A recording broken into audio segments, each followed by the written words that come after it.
Hi hello నమస్తే welcome to sauce TV నేను మీ శివ.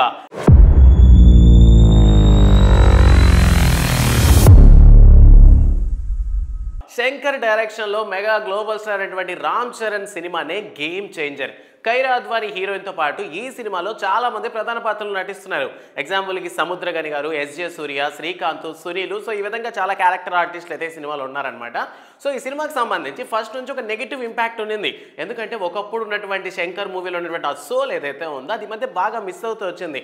దాంతోపాటు భారతీయుడు 2 సినిమా మీద కూడా జనాలు ఎక్స్పెక్టేషన్స్ పెట్టుకున్న తర్వాత సినిమా డిజాస్టర్ అవడంతో సో గేమ్ చేంజర్ పోతుందేమో అన్నటువంటి డౌట్ జనాల్లో చాలా మందికి వచ్చింది.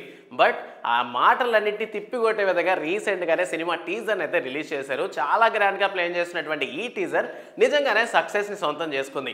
సో టీజర్ మొత్తం నీట్గా గమనించినట్లయితే సినిమాలో రామ్ చరణ్ గారు మూడు వేరియేషన్స్లో కనిపిస్తారు.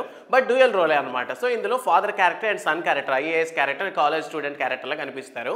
బట్ చాలా మంది ఏమనుకున్నారంటే టీజర్ని చూసి కాలేజ్ స్టూడెంటో లేదా ఐఏఎస్ క్యారెక్టర్ సినిమాలో హెవీగా ఉంటుంది అనుకున్నారు. బట్ క్యారెక్టర్ అంతా సినిమాలో అప్ అన్నదేదంట. సో అప్ అన్న అంటే ఫ్లాష్ బ్యాక్లో చూపించేటటువంటి సీనియర్ రామ్ చరణ్ అనమాట. సో ఫాదర్ క్యారెక్టర్లో ఉన్నటువంటి రామ్ చరణ్. సో ఈ క్యారెక్టరే సినిమాని చాలా వరకు కూడా లీడ్ చేస్తుందని చెప్పి ప్రెసెంట్ టాక్ అయితే వినిపిస్తోంది. సో ఈ క్యారెక్టర్ ఏంటంటే అక్కడ ఉన్నటువంటి వాళ్ళతో అంటే ఒక ఫార్మర్తో పాటు ఒక పొలిటీషియన్గా మారినటువంటి ఒక క్యారెక్టర్ని విజువలైజేషన్గా మనకి చూపించబోతున్నారు. అండ్ ఇంకా ముఖ్యమైన విషయం ఏంటంటే ఈ క్యారెక్టర్కి సపోర్ట్ అంటే హీరోయిన్ రోల్ ప్లే చేస్తున్నటువంటి తెలుగు అమ్మాయి అంజలి కూడాను చాలా ఇంపార్టెంట్ రోల్ అయితే ప్లే చేస్తున్నారంట. సో ఇవి ఏంటంటే ఒక జానపద నృత్యకారుడు అంటే డ్యాన్స్ చేసేవాళ్ళు ఉంటారు కదా, కల్చరల్స్లో పాల్గొనే డ్యాన్స్ చేసేవాళ్ళు. సో అటువంటి క్యారెక్టర్లో కనిపించబోతున్నారు. సో ఇక్కడ ఒక ప్రధాన సీన్ అంటే మెయిన్ సీన్ ఏదైతే ఉందో ఆ సీన్లో అంజలి రామ్ చరణ్ని అరెస్ట్ చేస్తూ తీసుకెళ్తున్నప్పుడు ఆ జనాల నుంచి కాపాడేటటువంటి ప్రయత్నం సీన్ అయితే సూపర్గా ఉంటుందని టాక్ అయితే వినిపిస్తుంది. సో ఓవరాల్గా ఇప్పటి వరకు రిలీజ్ అయినటువంటి ఈ మాటలు వింటేనే మొత్తం గూస్ బంప్స్ వస్తున్నాయి జనాలందరికీ. మరి థియేటర్లో ఏ విధంగా ఉండబోతోంది అన్న విషయాన్ని అయితే చూడాలి. సో సీనియర్ క్యారెక్టర్కి ఐఏఎస్ క్యారెక్టర్కి కొన్ని సీన్స్లో కనెక్ట్ చేసే విధంగా చూపిస్తారండి. అంటే ఫైట్ సీన్స్ కావచ్చు, ఎమోషన్స్ కావచ్చు.